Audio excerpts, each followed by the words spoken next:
ሰላም ጤና ይስጥልኝ ተመልካቾቻችን የዕለቱን ዜናዎች ይዤ ቀርብ ያለው ዜናዎችን የመራው መልካም ሞላ አብራችሁ ቆያለሁ። ወደ ቀዳሚው መረጃ እናልፋለን። በሁሉም የአማራ ግዛቶች ከታወጀ 8ኛ ቀኑን ያስቆጠረው ዘመቻ አንድነት በጎንደር ግንባር ትናንት በርካታ ድሎች አስመዝግቧል። በማዕከላዊ ጎንደር ቀጠና በወገራ ወረዳ የጎንደር የበጋሻው ክፍለ ጦር አጥናፉ ብርጌድና ይታዩ ብርጌድ የገደብየ ከተማንና ወርቀ ደሞ ከተሞች የሰፈረውን ያገዛዙ ጦር ላይ ጥቃት በማድረስ ከተሞችን ነፃ ያወጣ ሲሆን ከጎንደር ደባርቅ ዋና መስመር አገዛዙ እንዳይንቀሳቀስ መቁረጥ ችሏል።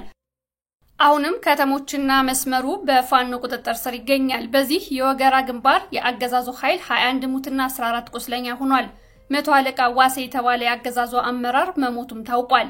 መጋቢት 15 2017 ዓ.ም ከጎንደር ከተማ ደቡባዊ አቅጣጫ ጠዳ ምንዝሮና ቡርቧክስ አካባቢ የአማራ ፋኖ አንድነት በጎንደር የበጋሻው ክፍለ ጦር የተውጣጡ ብርጌዶች ወደ ቀጠናው ለመንቀሳቀስ የሞከረውን የብልጽግና ሰራዊት መልሰውታል። በዚሁ ግንባር ምንዝሮ የተባለ ቦታ መንገደኞች ፋኖን በመምሰር ሲዘርፉ እጅ ከፈንጅ ከተደረሰባቸው በኋላ ዘራፊዎቹ ላይ አስተማሪ የሆነ እርምጃ ተወስዷል። በማዕከላዊ ጎንደር ቀጠና በምዕራብ በለሳ የጎንደር የበጋሻው ክፍለ ጦር የዳግማዊ ቴዎድሮስ ብርጌድ መጋቢት 15 2017 ዓ.ም ልዩ ስሙ ሮቢትና ሷጋሪ እንዲሁም በአካባቢው በተከታታይ 2 ቀናት ከአገዛዙ ጋር የተዋጉ ሲሆን 7 ሙትና 3 ቁስለኛ አድርገዋል።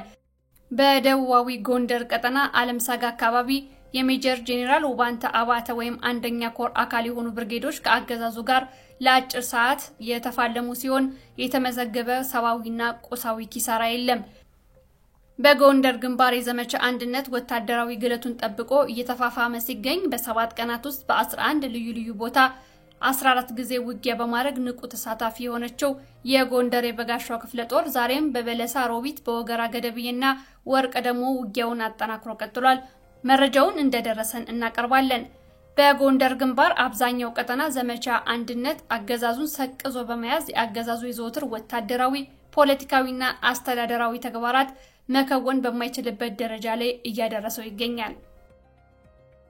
ወደ ተከታዩ ዜና ስናልፍ 12ኛው የብልጽግና ኮሎኔል ተመቷል። የመከላከያ ሰራዊት 99ኛ ክፍለ ጦር አዛዥ የነበረው ኮሎኔል አባይነ አሹዳ ተመቶ ሞቷል። በአማራ ፋኖ በጎጃም 3ኛ ወይም አገው ምድር ክፍለ ጦር አቤ ጉበኛ ብርጌድ አሹዳ ላይ ባደረገው ጥቃት የ99ኛ ክፍለ ጦር መሪ ኮሎኔል አባይነ መሞቱን አሳውቆናል። አብሮ የነበረው የክፍለ ጦሩ ምክትል አዛዥ መቶ አለቃ ሀብቴም መመታቱ ታውቋል። ዘመቻ አንድነት ቀጥሏል። የአማራ ፋኖ በጎጃም የአገው ምድር ክፍለ ጦር ቢትወደድ አያሌው መኮንን ብርጌድ እጅግ የሚያኮራና የአገዛዙን ቅስም የሰበረ ጀብዱ ፈጽሟል። በመቶ አለቃ አትርሰው በዛ ወይም ዋዋ የጦር አዛዥነት እየተመራ በአራት አቅጣጫ በመክበብ ሙሉ በሙሉ በሚባል ደረጃ የአገዛዙን ኃይል መጥቶታል። የወራሪው አመራሮች ሳይቀር የጥቃቱ ሰለባ እንደሆኑ ለማወቅ ተችሏል። የአቸፈር ህዝብ በልጆቹና በጦር መሪው ኩራት አሳድሯል። የፋኖ ምት የጠነከረበት የአገዛዙ ወራሪ ኃይል በግፍ እያስገባ ከመሆኑ በተጨማሪ ሊበን ከተማ ላይ ያሉ የግል መኪኖችን ለግዳጅ ትፈልጋላችሁ በማለት መከላከያ እየጠረነፋቸው ይገኛል። ይህ ወራሪ ኃይል ወዴት እንደሚንቀሳቀስ ስላልታወቀ ጥንቃቄ ይደረግ ሲል የአማራ ፋኖ በጎጃም መልእክቱን አስተላልፏል። ሰሞኑን ዩኒቨርሲቲ ከሄደች በኋላ የደረሰባትን አሰቃቂ ወንጀል የተናገረችው ብርቱካን ተመስገን ታሰረች። የታሰረችው በአዲስ አበባ ፌደራል ፖሊስ ቢሮ መሆኑን ታውቋል። በአሁኑ ሰዓት ከተቋሙ ኃላፊዎች መካከል ኮሚሽነር ብርሃኑ አበበና ሞሊሳ እያናገሯት እንደሆነ ጋዜጠኛ በላይ ማናየ ዘግቧል። በወጣት ብርቱካን ላይ የተመለከተ መግለጫ ያወጡት መኢአድ፣ ኢህአፓ፣ አማራዊ ጌናዊ ንቅናቄና እናት ፓርቲ ተከታዩን ብለዋል። ከምትማርበት ዩኒቨርሲቲ ከዓመታት በፊት ከሌሎች ጓደኞቿ ጋር ታፍና ተወስዳ እጅግ አሰቃቂ በደል ከደረሰባቸው አንዷ እንደሆነች የገለጸችው ወጣት ብርቱካን ተመስገን የደረሰባትን ግፍና አሁን እየመራች ያለውን እጅግ ፈታኝ የህይወት ውጣ ውረድ የዚህ አይነት ጥቃት ሰለባ የሆኑ ሰዎች በማይደፍሩት መልኩ በድፍረት በሚዲያ ቀርባ አስረድታለች። ይሄ በህዝባችን ዘንድ በከፍተኛ ሁኔታ ሲጠየቅ የነበረና አንዳች መፍትሄ ሳይሰጠው ይባስ ብሎ በመንግስት አካላት ዘንድ እጅግ የተጣረሱና የተደበሰበሱ መረጃዎች ሲቀርብበት የኖረ ግፍ ነው። ብርቱካን ላይ የደረሰው ግፍ በአጠቃላይ ኢትዮጵያ ውስጥ ለተፈጸሙ መዋቅራዊና ስርዓታዊ በደሎች ማሳያ ተደርጎ የሚወሰድ እንጂ ብቸኛው አይደለም። በዚህ አጋጣሚ የልጅቷ ደህንነት ተጠብቆና መቋቋሚያ አግኝታ ስለሌሎች ደብዛቸው ስለጠፋ ተማሪዎች አንዳች ፍንጭ የሚሰጡ መረጃዎችን ለማገጣጠም መጣር ሲገባ ልጅቷ ጋር ያለውን እውነት ለማዳፈን ሙከራ ማድረግ የግፍ ተባባሪ ከመሆን ተለይቶ አይታይም። በትብብር የምንሰራ ፓርቲዎች በወጣቷ ጉዳይ የቅርብ ክትትል እንደምናደርግ ቃል እየገባን ህዝባችን ችግሮቹ ስርዓት ወለድ መሆናቸውን በውል ተገንዝቦ እርስ በርስ ጣት ከመጠቋቆም እንዲወጣና በጋራ እንዲታገል ከከፋው ሰቆቃም በአንድነት እንድንወጣ ጥሪያችንን እናስተላልፋለን። መንግስት የብርቱካንንና መሰል ጓደኞቹን እገታ ቢያንስ ለችግሩ ዕውቅና ሰጥቶ ህዝብን አስተባብሮ ወደ መፍትሄው መሄድ ሲገባው ማድበስበስን በመምረጡ እስከ ዛሬዋ ቀን ድረስ ችግሩ ስር ሰዶ ከዕለት ዕለት እየከፋ ሄዷል።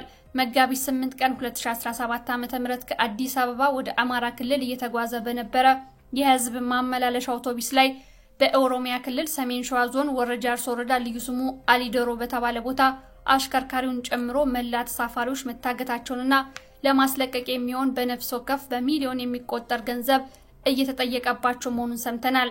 በተመሳሳይ መጋቢት 10 ቀን በዚሁ ሰሜን ሸዋ ዞን ሱሉልታ ወረዳ ጎርፎ ከተማ የታጠቁ ቡድኖች ከቀኑ 10 ሰዓት ገደማ በሁለት ተሽከርካሪዎች ላይ በፈጸሙት እገታ 40 ያክል ሰዎች መታፈናቸውን ሰምተናል። ለጊዜው ከሁለቱም እገታዎች በይፋ ኃላፊነት የወሰደ አካል ባይኖርም በአካባቢው መሰል ድርጊት ፈጻሚዎች ያለምንም ከልካይ ባሻቸው ወቅትና በተደጋጋሚ ጊዜያት እገታ እየፈጸሙ አሰቃቂ ግድያ የሚፈጸምበትና ብዙ ሚሊዮን ብር ካሳ የሚጠየቅበት መስመር አካባቢው የሞት ቀጠና ከሆነ ውሎ አድሯል።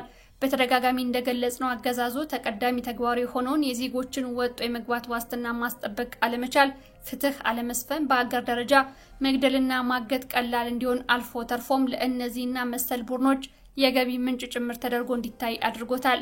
በትብብር የምንሰራ ፓርቲዎች በእገታው የተሳተፈ የትኛውን ቡድን በንጹሃን ህይወት መቆመሩን እንዲያቆምና የታገቱ ዜጎች ያለምንም ቅድመ ሁኔታ በአስቸኳይ እንዲለቀቁ ጥሪ እናቀርባለን ያሉት መኢአድ፣ የአፓ፣ አማራ ጊዮናዊ ንቅናቄና እናት ፓርቲ በጋራ ባወጡት መግለጫ ነው።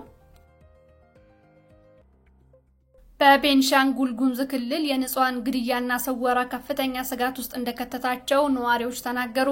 በቤንሻንጉል ጉሙዝ ክልል ቡለን ወረዳ ኤፓር ቀበሌ ልዩ ስሙ በዶሬ በተባለ ስፍራ ሁለት ሰዎች በታጣቂዎች መገደላቸውንና አንደኛው ተጎጂ የደረሰበት እንዳልታወቀ የሚናገሩት የአካባቢው ነዋሪዎች ድርጊቱ ከፍተኛ ስጋት ውስጥ ከቷቸዋል። ስሙ እንዲጠቀስ ያልፈለገ የአካባቢው ነዋሪ ለሪፖርተር እንደተናገረው የቡለን ወረዳ የማዕድን ጽሕፈት ቤት ባለሙያ የነበሩ 3 ግለሰቦች በመስክ ስራ ቆይተው ሲመለሱ በኤፓር ቀበሌ በዶሬ በተባለ ስፍራ እሁድ መጋቢት 14 2017 ዓ.ም ጥቃት ተፈጽሞባቸዋል።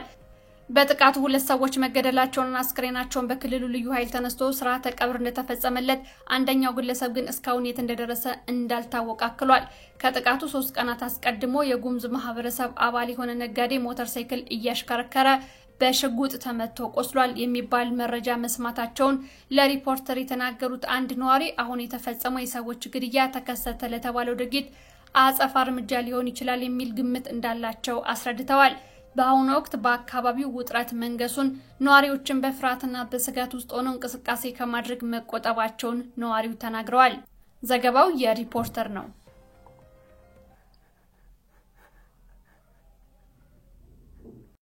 ስለነበረን ቆይታ ከልብ አመሰግናለሁ። ዕለታዊ መረጃዎቻችን እነዚህን ይመስላሉ። ሌሎች ዜናዎች በፍጥነት እንዲደርሷችሁ ቻናላችንን ሼር፣ ላይክ እና ሰብስክራይብ እንድታደርጉ በአክብሮት እጠይቃለሁ። መልካም ሞላ ነበርኩ። መልካም ጊዜ